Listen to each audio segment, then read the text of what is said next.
దానియేలు గ్రంథంలోకి రండి. దానియేలు గ్రంథము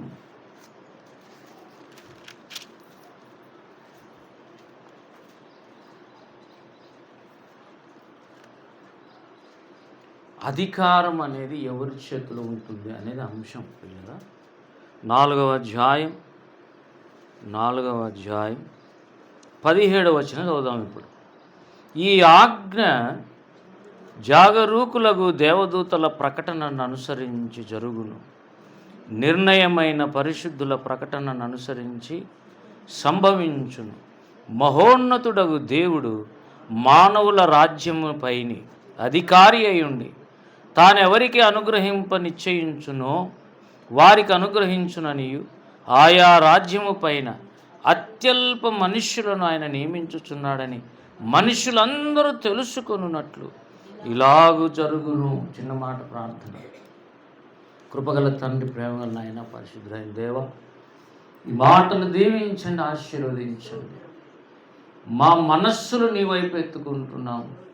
నీ వాక్యమును ప్రేమించనియండి, నిన్ను ప్రేమించనియండి, సన్నిధిని ప్రేమించనియండి. ఇక్కడున్న ప్రతి బిడ్డ హృదయములో నీ వాక్యం భద్రపరచుకున్నట్లు సహాయము చేయమని, కృప చూపమని యేసునామమును బట్టి అడుగుతున్నాము తండ్రి. వీళ్ళరా ఆల్రెడీ దానియేలు 4వ అధ్యాయం ధ్యానం చేశాం. ఇప్పుడు ఒక విషయం, మనస్సు అనే విషయం. అది అంశం ఏంటి? మనస్సు. అయితే ఇప్పుడు అసలు దానియేలు గ్రంథం ఏం చెబుతుంది అనే అంశంలోకి వస్తే, దేవుడు ఎవరికి అధికారం ఇవ్వాలనుకుంటే వాళ్ళకి ఇస్తాడు, ఎవరికి ఇవ్వకూడదు అనుకుంటే వాళ్ళకి ఇవ్వడు. ఒకవేళ గర్విస్తే ఇచ్చిన వాళ్ళకు కూడా దించుతాడు. సౌలు, నెబుకద్నెజర్ లాగా అంటాడు కదా. ఇక్కడ ఏమన్నాడు? దావీదునకు చూపిన శాశ్వత కృపను మీకు చూపుదును. అంటే అర్థం ఏంటి? దావీదుకు సింహాసనం పర్మనెంట్గా ఇవ్వాలి అని దేవుడు అనుకున్నాడు. భక్తి వేరే. ఒకవేళ తప్పు చేస్తే ఏమండి, 2వ సమూయేలు బహుశా ఏమన్నది? యెషయా 53:55 ఒకటి తీయండి. యెషయా రెఫరెన్స్ ఒకటి తీయండి. నేను ఇంకోటి తీస్తున్నాను.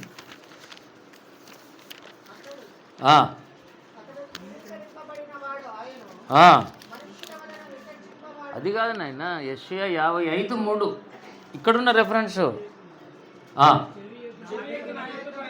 చెవి ఎత్తి నాయతకు అంటే చెవి ఇవ్వకపోతే రాలేరని అర్థం. మీరు వింటే అబ్బా వచ్చిన దానికి ఏం మేలు, బ్రతికిపోయాం దేవా. దేవునికి స్తోత్రం కలుగును కాక. ఇంకా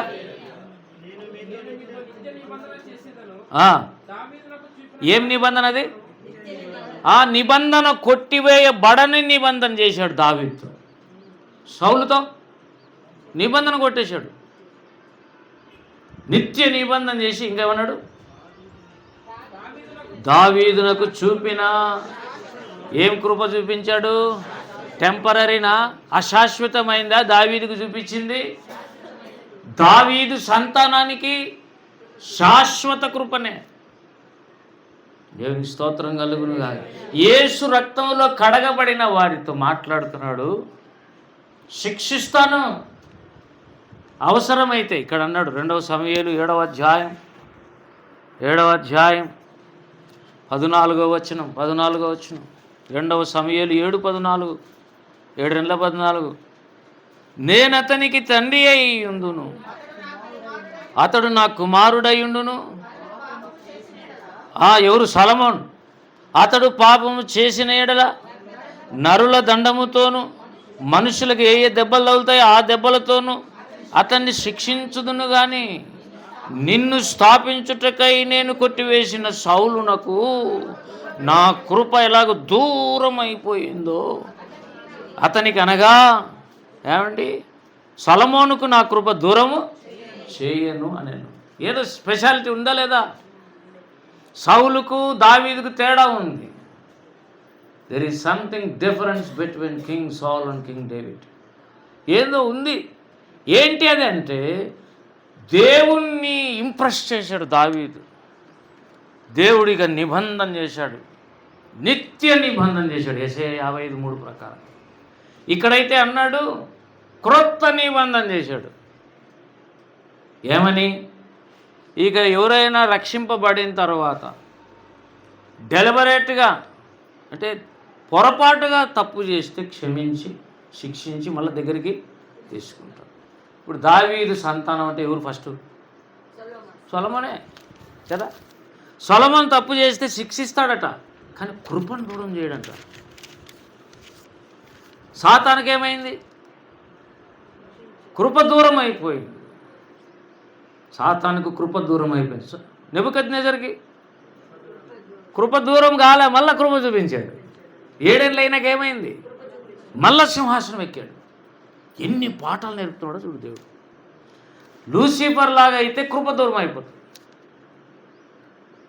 అదే నెబుకద్నెజర్ లాగా మళ్ళా నీవు మళ్ళా తిరిగి, అదే కదా మనం చూసిన మూలవాక్యం మనం సరిగా గమనించాలి ప్రియులారా. చూడండి ఇప్పుడు ఏమండి, దానియేలు గ్రంథం 4వ అధ్యాయం 27 చదవండి ఇప్పుడు.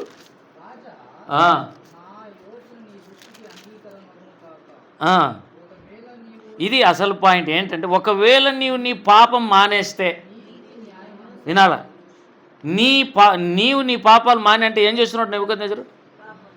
అర్థమైందా? ఎందుకు పడేశాడు? గర్వించటమే కాదు, ఇంకా ఏదేదో దేవుని విరోధంగా పాపాలు చేస్తున్నాడు. నువ్వు పాపములు మాని, రెండవది అది మానేసి ఇంకోటి అలవాటు చేసుకోవాలి. ఏంటది? నీతి న్యాయాలు నువ్వు అనుసరించాలి. ఇంకొకటి, ఇంతకుముందు నీవు బాధ పెట్టిన వారిని అందరినీ ఇంకా బాధ పెట్టకుండా వాళ్ళ మీద ఏం చూపించాలి? ఇది కాదండి మారుమనసు అంటే. మారుమనసు పొందాలి అని మొదటి సందేశం. కానీ ఇప్పుడు ఇంకొకటి ఏంటంటే, దేవుడు ఎవరికి ఇవ్వాలనుకుంటే అధికారం వాళ్ళకి ఇస్తాడు, ఎవరికి తీసేయాలనుకుంటే వాళ్ళకు తీసేస్తాడు.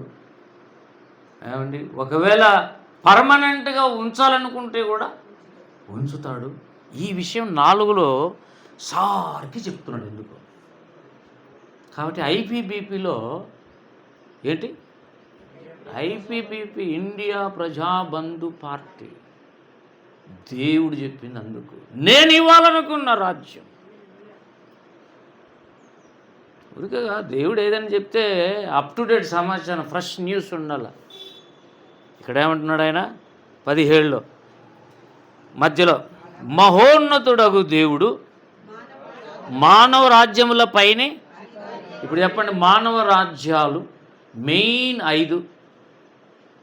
మెయిన్ నెబుకద్నెజరు అనుకున్న కల్దీ సామ్రాజ్యం, మాదీయ పారసీక, గ్రీకులు, రోమియులు, ప్రజాస్వామ్యం, డెమోక్రసీ. 5 రాజ్యాలు పైన ఎవరు అధికారి? దేవుడు. ఈ మహోన్నతుడు అనే పేరు ఎవరిది? యేసుక్రీస్తుది. యేసుక్రీస్తు లాస్ట్ రాజ్యం వచ్చి 1000 సంవత్సరాలు, 1000 ఏముంటుంది దాన్ని, 1000 ఏళ్ళ పరిపాలన. వీళ్ళ పరిపాలనలన్నీ కొన్ని సంవత్సరాలే. ఇప్పుడు మాదీయ పారసీకులు అయితే 200 సంవత్సరాలు. నెబుకద్నెజర్ చనిపోయిన తర్వాత కొడుకు వచ్చాడు, కొడుకు అయిపోయిన తర్వాత బెల్షాజర్ వచ్చాడు, బెల్షాజర్ చచ్చిపోయిన తర్వాత ఇక మాదీయ పారసీకులు వచ్చారు. మాదీయ పారసీకులు వచ్చిన తర్వాత 200 సంవత్సరాలు వాళ్ళు చక్రవర్తులు ఏలారు. మాదీయులు కొంతమంది, పారసీకులు కొంత. పారసీకులు అంటే ఎవరు? పర్షియన్స్ అంటే రష్యా కాదు, ఇరాన్. ఇరాన్ దేశం. పార్సీ మాట్లాడేదెవరు? పార్సీ మాట్లాడేదెవరు? ఇరాన్ దేశస్తులు. కరెక్టేనా? ఏమన్నా తప్పుందా? డౌట్ ఉంది ఎవరికైనా? ఇరాన్ ఇప్పటికి కూడా ఉంది. పారసీ మతమే వాళ్ళ మతం, పారసీకులు వాళ్ళు. మాదీయులు ఉన్నారు, వాళ్ళు వేరు. వాళ్ళు వీళ్ళు కలిపి 200 సంవత్సరాలు పరిపాలన చేశారు. 200 సంవత్సరాల పరిపాలన అయిపోయినాక దేవుడు ముందే కలలో చెప్పాడు నెబుకద్నెజరుకు, అంటే బంగారు శిరస్సు అయిపోయినాక, వెండి భుజములైనాక, ఇత్తడి కడుపు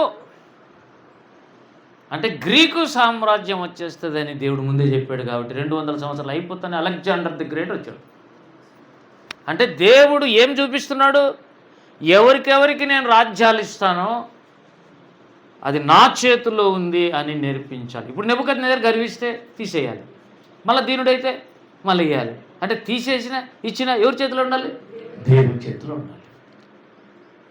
ఇప్పుడు నీకు మంచి స్థితి ఇవ్వాలన్న దేవుడే, మంచి స్థితి నువ్వు గర్విస్తే తీసేసేది కూడా దేవుడే. ఒకవేళ మంచి స్థితి ఇచ్చిన తర్వాత నువ్వు స్థిరపడాలి.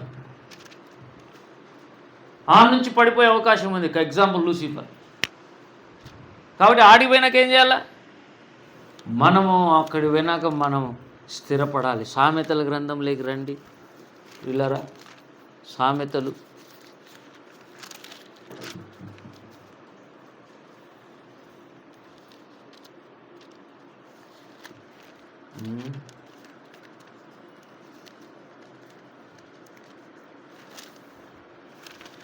ప్రారంభంలో 3వ అధ్యాయమా? సామెతలు 3. పక్కన నాకు వాక్యం మతికి వస్తుంది కానీ రెఫరెన్స్ ఉండదు. అయినా కూడా కొద్ది ఓపిక మీరు పడితే చూపించగలుగుతాను నేను. వాడు చూడండి 13 చదవండి ఎవరైనా. జ్ఞానం సంపాదించిన వాడు ధన్యుడు,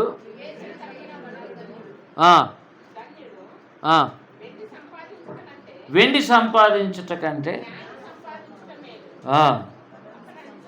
19 డైరెక్ట్ చదవండి ఆయన. 19 జ్ఞానము వలన యెహోవా భూమిని స్థాపించెను, వివేచన వలన ఆయన ఆకాశ విశాలమును. బాగా వినండి, ఒక డిఫరెన్స్ చెప్తున్నా. వివేచన అంటే ఏంటంటే నువ్వు ఎక్కిన ఉన్నతమైన స్థలాలకు పోయిన తర్వాత వేరే వాళ్ళు వ్యూహాలు అన్నీ నిన్ను లాగుతారు కిందికి. నీకు వివేకం ఉంటే అక్కడ స్థిరపరచబడతావు. నీకు గన నిజంగా వివేకం ఉంటే వివేకం ఎప్పుడు నిన్ను స్థిరపరుస్తుంది, జ్ఞానం ఎప్పుడు నిన్ను కడుతుంది, తెలివి ఎప్పుడు నిన్ను అందంగా చేయాలని చూస్తుంది, వివేకం నిన్ను ఉన్నత స్థాయిలో నిలబెడుతుంది. కదా 151 వచ్చినాయి పాపం ఇంతకుముందు జగన్మోహన్ రెడ్డి గారికి ఎక్స్-సీఎంకి. తర్వాత సడన్గా ఆడిపడిపోయాడు. అంటే ఏం జరిగింది మనకు తెలియదు. కానీ దేవుడు అనుకుంటే ఏమైనా ఆయన చేతిలో ఉంది అంతా. అది కూడా అదే దానియేలులో బెల్షాజర్ 5వ అధ్యాయం ఉంది కదా, దానియేలు గ్రంథం 5వ అధ్యాయం. పిల్లరా ఒక మాట అన్నాడు 23 చివరిలో, 23వ వచనం చాలా పెద్దది. 5లో లాస్ట్లో నీ ప్రాణమును నీ సకల మార్గములను ఏ దేవుని వశములో ఉన్నవో ఆయనను నీవు పెరికేశాడు. వీని కూడా రాజ్యం పోయిందా లేదా? నెబుకద్నెజరుదే కాదు, బెల్షస్సరు ప్రాణం ఎవరి చేతిలో ఉందట? దేవుని చేతిలో ప్రాణం ఉండి వీడు భయం లేకుండా ఆ యెరూషలేం పాత్ర ప్రతిష్ఠించబడిన పవిత్రమైన పాత్రల్లో ద్రాక్షరసం పోసుకొని తాగుతూ. ఎంత కేర్లెస్సుడు దేవుడు అంటే మనకి భయమే లేదు. అంటే ఇండైరెక్ట్గా చెప్తున్నాను నేను ఇప్పుడు. సాతాను ఏం చేస్తాడంటే పవిత్రమైన నీ జీవితాన్ని కొన్నిసార్లు అపవిత్రపరచి వాడుకుంటాడు. అది చెప్తున్నాడు బెల్షాజర్ ద్వారా. దేవునికి ప్రతిష్ఠించిన వస్తువులను తీసుకొని ద్రాక్షారసం పోసుకొని వీడు తాగాడు. తాగితే తాగినాడు, నోరు మూసుకొని తాగి గమ్మగా ఉండాల్సింది. ఏమనకపోతుండే దేవుడు.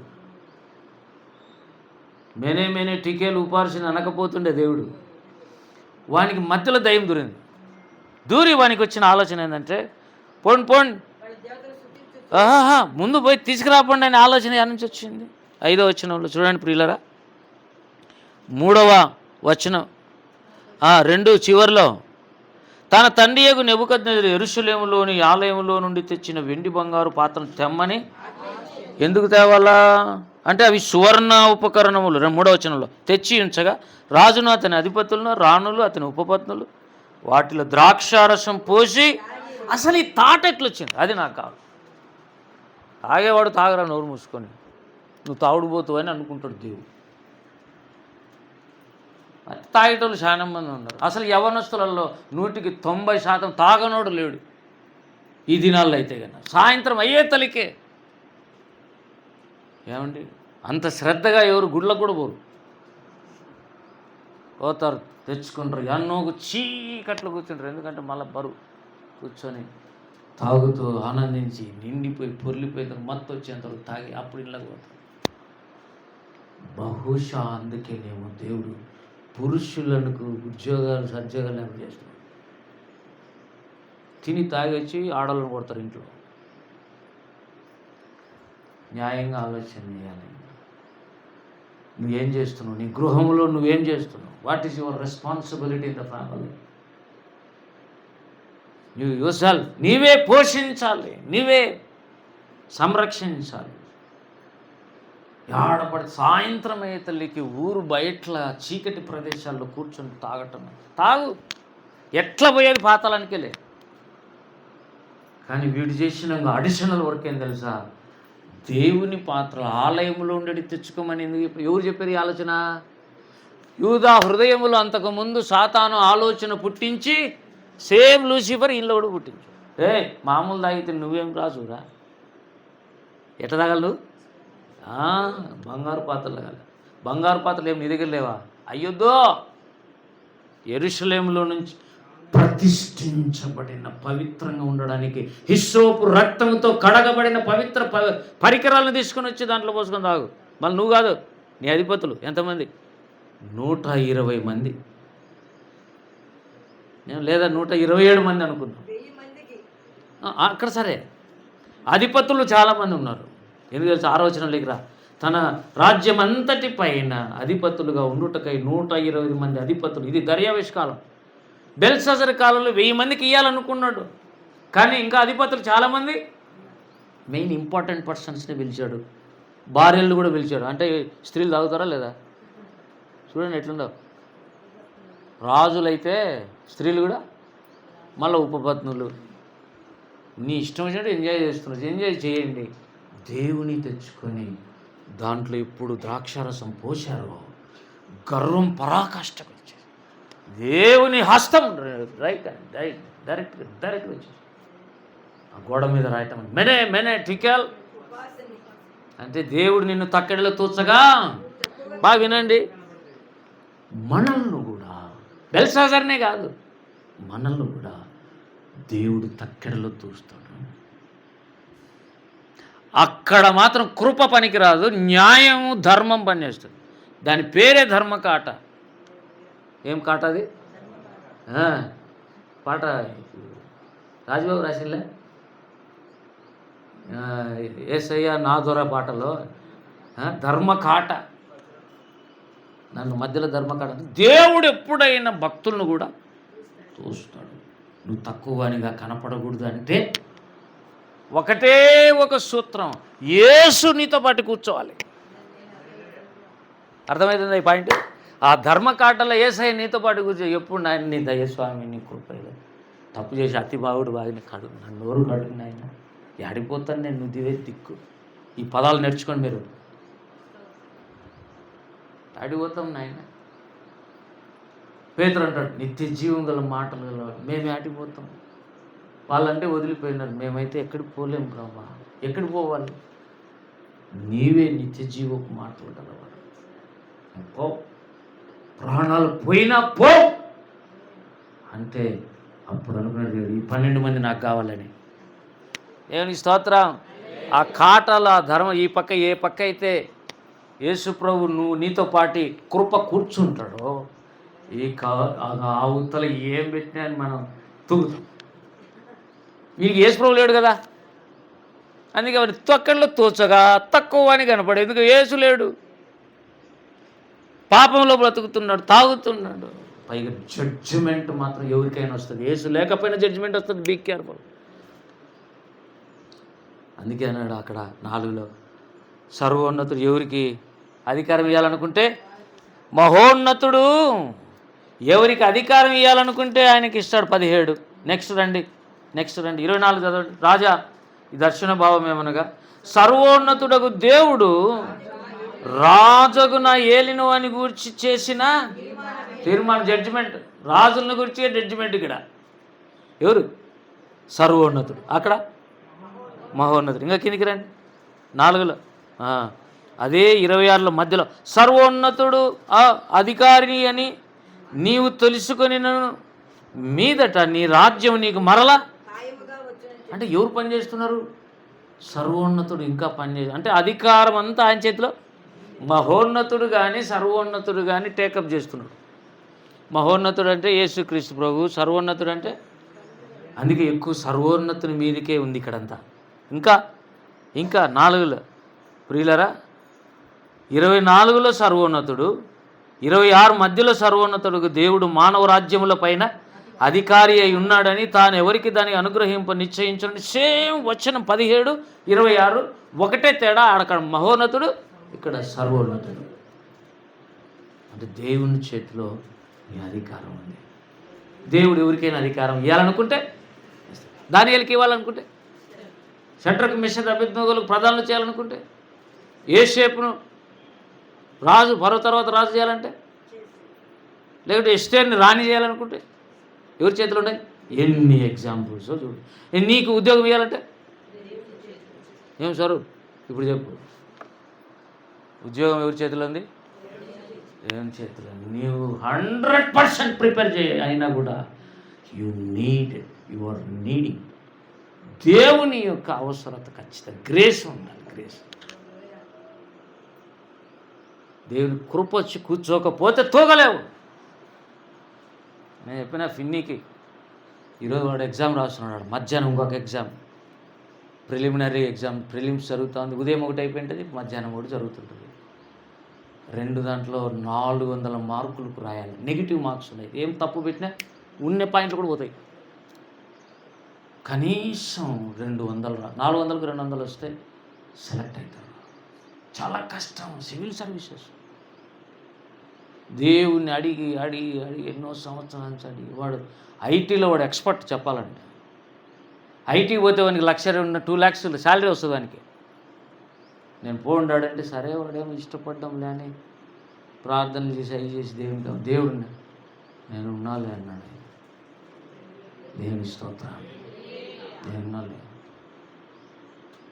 మరి ఏం చేస్తాడు ఆయన మానవ రాజ్యములపైనే అధికారి. రేపు ఐఏఎస్ రాస్తే వచ్చి కలెక్టర్ కావాలి. మరి కలెక్టర్ కావాలన్నా, రేపు పొద్దున్న నేను ఎమ్మెల్యేకి నిలబడాలన్నా, మీకు తమాషగా ఉంది కదా. నాకు అసలు దీన్ని చదివిన తర్వాత అనిపించింది, వీలైతే ఎమ్మెల్యేగా నిలబడాలి. నేనేం కాదు, క్రైస్తవులందరూ రాజ్యాంగం ఇచ్చిన హక్కు. ఇంతకుముందు అంతా రంజిత్ నన్ను దూషించి పాలిటిక్స్ మనకెందుకండి, పాలిటిక్స్ మాది అన్ని మళ్ళీ ఇళ్ళల్లో రాజకీయాలు చేస్తారు వీళ్ళు. ఈ మాట అన్న వాళ్ళు ఇళ్ళల్లో రాజకీయాలు చేస్తారు, సంఘంలో రాజకీయాలు చేస్తారు, అంటే చెడగొడతారు. అసలు రాజకీయాలు అయితే వద్దన్నారు. చివరికి ఇప్పుడు ఏమైందంటే అందరు కలిసి రంజిత్ అన్న దగ్గరికి వచ్చి, అన్న మీరు మీ పార్టీలో అందరం చేరదాం, క్రైస్తవులను కాపాడుకుందాం, ఓటే మన ఏటు. ఎవరిచ్చారు జ్ఞానం? దేవుడు ముందే రంజిత్ అని చెప్తే అప్పుడు నవ్విరి. ఇప్పుడేమో అందరికి లైట్లు వెలుగుతున్నాయి.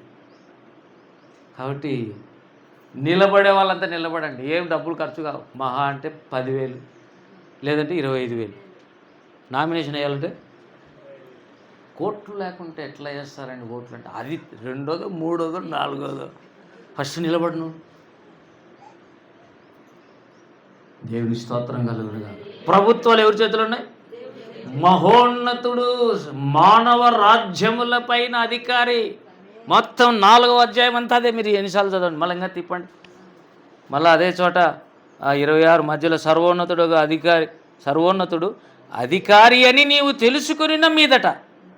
అంటే నెబుకద్నెజరు ఎప్పుడైతే పశ్చాత్తాపడతాడో మళ్ళీ అతని రాజ్యం తిరిగి, అంటే అనుకుంటే తీసేస్తాడు, ఇవ్వాలనుకుంటే అంటే నువ్వు గర్విస్తే తీసేస్తాడు. బాగా నువ్వు దీనుడు అయ్యే కొద్దీ తిరిగి అన్నీ వస్తుంటాయి. అబ్బా దేవుని స్తోత్రం కలుగును కాక. రివర్స్ గారు కొట్టండి, గర్వించండి, సొంత ఆలోచనలు తీసుకోవద్దు. ఇంకా పేజీ తిప్పండి. 32 మధ్యలో సర్వోన్నతుడకు దేవుడు మానవుల రాజ్యము పైన. ఎన్నిసార్లు చెప్తావు సార్కి ప్రభువా అంటే? నీకు ఇన్నిసార్లు చెప్పినా ఎక్కకునుందిరా చెవిటోడా.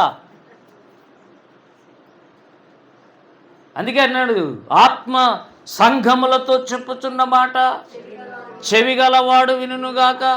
దేవుడు ఎప్పుడో రాసిపెట్టి మానవ రాజ్యాలపైన రాజు దేవుడైతే నేను ఆ రాజు కొడుకునైతే నేను ఎందుకు రాజు కాకూడదు?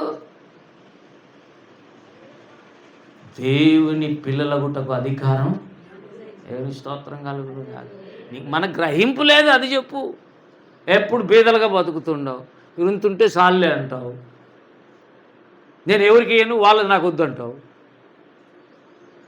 చూడు ఇది ఒక టెక్నిక్, మీకు తెలియదు. చాలామందిని గమనించిన, ఎవరు ఆశించరు క్రైస్తవులు, ఎవరు ఆశించరు నాకు వద్దు. కానీ నేను కూడా 5 పైసలు అయిన ఎవరికి, ఎందుకంటే నేను ఆశించలే కదా. పిసినారి, నువ్వు ఆశించకూడదు కానీ నువ్వు ఇవ్వాల. నువ్వు చేతుల్లో డబ్బులు ఆడుతాయి చూసారా, వాళ్ళు భక్తులు. మీరు చూడండి, ఎక్కువ అది ఫ్లోటింగే. మళ్ళీ దేవుని దగ్గర నుంచి చూస్తుంటే మళ్ళీ ఇట్లా పోతుంటారు. వాళ్ళు తీసిపోయి బీరువాలో లోపల పెట్టారనుకో, అంతే సంగతిలేక. మొన్న ప్రభు డబ్బులు లేవు సహాయం చేయాలంటేనే సాయంత్రానికి వచ్చేసాను. ఎంత అని మీకు చెప్పాలి, చెప్తే మీరు అడుగుతారు మళ్ళీ. ఊరికి అంటున్నాను లేదు, ఒక ఆయన అంటున్నాడు, మీ దగ్గర ఎంత డబ్బులు ఉన్నాయి ఎవరికి చెప్పద్దు, లేకున్నా కూడా చెప్పద్దు. మానవ రాజ్యముల మీద ఎవరండి అధికారి? ఇప్పుడు చెప్పండి, నెక్స్ట్ 5 years ఏ ప్రభుత్వం వస్తుందో తెలియదు, దేవుడికి తెలుసు. ఎందుకంటే ఆయన ముందే రాసి పెట్టాడు కదా. ఒకవేళ నిలబడితే గెలసొచ్చునో గెలిదు ఎవరు తెలుసు? అసలు దేవుడి చేతిలో ఉంది. సుడిగాలు వచ్చినట్టు వచ్చి ఓటు పడతాయి నీకు ఒక్కోసారి, తెలుసా నీకు? ఎవరు గెలిచిన వాళ్ళు నువ్వు తెలుసు. ప్రజాస్వామ్యంలో కూడా నీకు అధికారం ఇచ్చేవాడు దేవుడు. ఎందుకు తెలుసా? మానవ రాజ్యాలలో లాస్ట్ది ఏంది? ప్రజాస్వామ్యం. ప్రజాస్వామ్యంలో ఏముంటుంది? ఇనుము ఉంటుంది, మట్టి ఉంటుంది. అంటే రాష్ట్రపతి గవర్నర్లది ఒక పక్క ఉంటుంది, ప్రధానమంత్రులది మంత్రులది ఇది ఒక పక్క ఉంటుంది. ఇనుము మట్టి. అందుకే వీళ్ళు పొసగరు అని దేవుడు అప్పుడే రాయించాడు. చూడండి ఏమండి, వాళ్ళు 43 చదవండి, 2:43. ఇనుము బురదయు మిళితమై ఉండుట తమరికి కనబడను, అటువలే మనుష్య జాతులు మిళితమై ఇనుప మట్టితో అతకనట్లు, ఇనుము మట్టితో అతకనట్లు వారు ఒకరితో ఒకరు. అది అంచె దినాలనే దాని గుర్తు. ఇనుము మట్టి కాబట్టి, ఇనుము వేరు మట్టి వేరు కాబట్టి అవి రెండు కలుసుకోవు.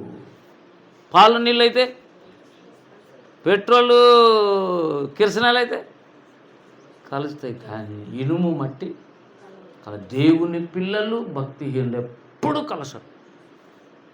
దేవుని పిల్లలు ఎప్పుడు కలసరు.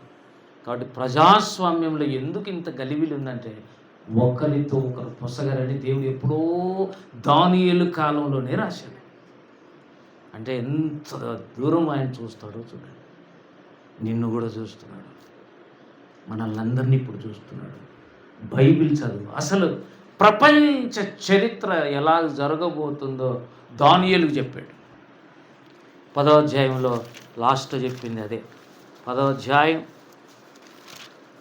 21 వచ్చిన. అయితే సత్య గ్రంథమందు రాసినది నీతో, అంటే ముందే రాశాడు లేదా? సత్య గ్రంథం అనే దాంట్లో ముందే రాసి పెట్టుకున్నాడు దేవుడు ఏమేమి జరుగుతుంది అవన్నీ నీతో చెప్పేదని. ఏంటివి అవన్నీ అంటే, మీరు ముందుకు రండి. 13 పారసీకుల రాజ్యాధిపతి 21 దినములు నన్ను ఎదిరించెను. ఏమండి, అతడు పోయినాక, పారసీకుల రాజు పోయినాక గ్రీకు రాజు వచ్చినాడు చూడండి. ఆడ మధ్యలో ఉంటుంది చూడండి. ఆయన గ్రీకుల రాజు ధైర్యం తెచ్చుకుని నువ్వు నన్ను 20లోనే నేను పారసీకుడకు అధిపతితో యుద్ధం చేయుటకు మరలా పోయేదను. నేను బయలుదేరుతుండగా గ్రేకేయుల దేశం యొక్క అధిపతి ఎవరితో పోరాడని తెలుసా? గాబ్రియేల్తో, మికాయేల్తో గాబ్రియేల్తో పోరాడే గ్రేకీయుల రాజు ఎవరు? గ్రీకీయుల రాజు ఎవరు? మామూలుగా అలెగ్జాండర్ పోయి మికాయేల్తో కొట్లాడతాడా? అంటే అర్థం ఏంటి అంటే మరి అలెగ్జాండర్ని నడిపిస్తున్న ఒక చీకటి శక్తి. అందుకే ఈ మృగాలు కదా సముద్రంలోంచి వచ్చింది పైకి. ఈ రాజ్యాలన్నీ కూడా క్రూర మృగాలే, దేవుని రాజ్యం కాదు. కాబట్టి ఇది మనం జ్ఞాపకం చేసుకోవాలి. ఏదైనా అధికారమే కాదు, ఒక ఉద్యోగమే కాదు, పెళ్ళే కాదు, ఏదైనా ఎవరి చేతిలో ఉంది? ప్రభుత్వం ఎవరి చేతిలో ఉంటే అధికారం వాళ్ళ చేతిలో ఉన్నట్టే కదా. ఇప్పుడు చెప్పండి, ఎవరికి ఇస్తాడు అంటే విశ్వాసులకు, విధేయులకు. దానియేలు విధేయుడా కాదా? షడ్రక్ మేషక్ విధేయుడా కాదా? పరిశుద్ధుడా కాదా? యోసేపు, ఎస్తేరు ప్రార్థనాపరురాలా కాదా? అందరికీ ఎవరికి ఇస్తాడు? వీళ్ళ ప్రార్థనాపరులకు, పరిశుద్ధులకు. అంతా ఒక్కొక్కరు ఒక్కొక్క రకమని కాదు. వాళ్ళ ప్రార్థన ఉంది, పరిశుద్ధత ఉంది, విధేయత ఉంది, విశ్వాసం ఉంది, దేవుని కొరకు ప్రాణాలు తెగించటం ఉంది. వాళ్ళకి రాజ్యాధికారం. రేపు భవిష్యత్ అంతా పరలోకంలో కూడా అదే అదే దానియేలు గ్రంథంలో సారికి అదే చెప్తాడు. ఒక మాట చదివించి మనం ప్రార్థన చేసుకుందాం రండి. 10వ అధ్యాయం వీళ్ళారా,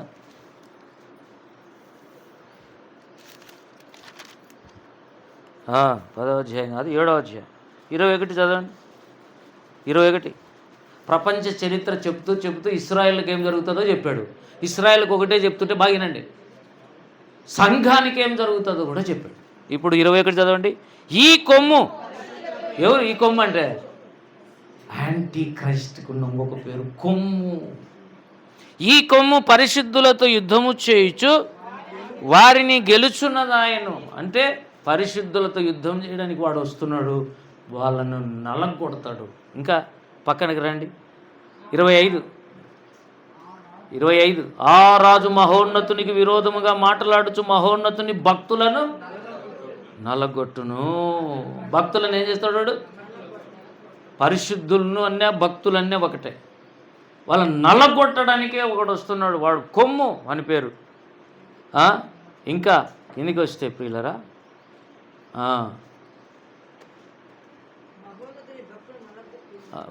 తర్వాత 27 చదవండి. ఆకాశం అంతటి క్రింద ఉన్న రాజ్యం అంటే మొత్తం మానవ ప్రపంచమంతా అధికారమును రాజ్య మహత్యమును మహోన్నతుని పరిశుద్ధులకు చెందును. అంటే యేసు ప్రభుతో పాటు వీళ్ళందరూ కూడా ఏం చేయాలి? రేపు పరిపాలన చేస్తారు. దేవునికి స్తోత్రం. తర్వాత ఆయన రాజ్యము నిత్యము నిలుచును, అధికారులందరూ దానికి దాసులై. దేవునికి స్తోత్రం. అసలు సిసలైన పర్మనెంట్ ప్రభుత్వం కింద పనిచేసే మినిస్టర్లు కానీ లేదా రాజులు, యాజకులు కానీ అంత ఎవరు? పరిశుద్ధులు. దేవునికి స్తోత్రం కలుగుతుందా. కనుక ఈ దినం మనం జ్ఞాపకం చేసుకుందాం, ఏది ఇవ్వాలన్నా నీకు దేవుని కృప ఉండాలి. సరే, పిల్లలు యెహోవా ఇచ్చు, ఏది ఇవ్వాలన్నా దేవుడే. కానీ ఇంకా పిల్లలు ఇస్తే కాదు, ఆ పిల్లలు ఎవరో కూడా చెప్పాలి. ప్రవక్తలా? ప్రభు నాకు ఇచ్చే పిల్లలు సేవకులు కావాలి అడుగుతున్నావు ఈ మాట? చాలామంది అడగడంలే. మనోహ భార్య అడిగింది, నా కొడుకు ఏమవుతాడు నాయన అంటే, ఫిలిష్తీయుల చేతుల నుండి నీ కొడుకు ఇశ్రాయేలీయులను విడిపిస్తాడు. అంటే రక్షకుడు లేదా న్యాయాధిపతి అని దేవుడు ముందే చెప్పాడు, పుట్టకముందే. మొత్తం ప్లాన్ అంతా నీ గురించి తెలుసుకోవాలి. ఏం చేస్తున్నావు? ఆ దేవుడి కంటే వేరే వేరే వ్యాపకాలు ఎక్కువ, తలకాయలు ఏవేవేవో ఆలోచనలు ఎక్కువ. ఆ మహోన్నతుని రాజ్యమును గురించిన ఆలోచన ఏమి లేదు. అందుకే రంజిత్ అన్నాడు, సడన్గా తీసుకుపోయి నిన్ను రాజు ఆ సింహాసనం మీద కూర్చోబెడితే నువ్వు పరిపాలన చేస్తావా? కానీ పౌలు అంటాడు ఆ పాటలు, సర్వోన్నతుడ నీవే నాకు ఆశ్రయదుర్గం పాటలు, నీతి కిరీటం, దానికంటే పై వచనం ఒకటి ఉంది, దానియేలును సింహాసనం ఎక్కించినావు, సింహాల బోనులో కాపాడు. దేవుడికి స్తోత్రం కలుగుతుంది కాదు. తీయండి అది. నీతి కిరీటం దర్శనముగా దర్శించిన పరిశుద్ధ పౌలుకు నీతి కిరీటం దర్శనముగా దర్శించిన పరిశుద్ధ పౌలుకు విశ్వాసము కాచినావు, జయ జీవితము నిచ్చినావు. విశ్వాసము జయ జీవితము నిచ్చినావు. సర్వోన్నతుడా నీవే ఆశ్రయదుర్గము, ఎవ్వరు లేరు నాకు ఇల్లలో, నాకు ఇల్లలో ఆదరణ నీవేగా, ఆనందం నీవేగా. రెండో చరణం. నిందల పాలై నిత్య నిబంధన నీతో చేసిన దానియేలుకు, నిందల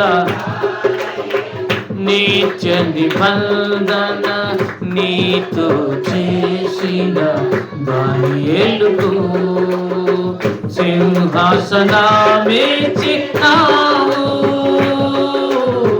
సింహాల నోళ్లను మూసినావు, సింహాసనమిచ్చినావు,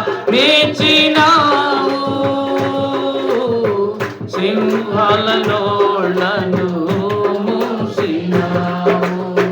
సర్వోన్నతుడా నీవే నాకు ఆశ్రయదుర్గము.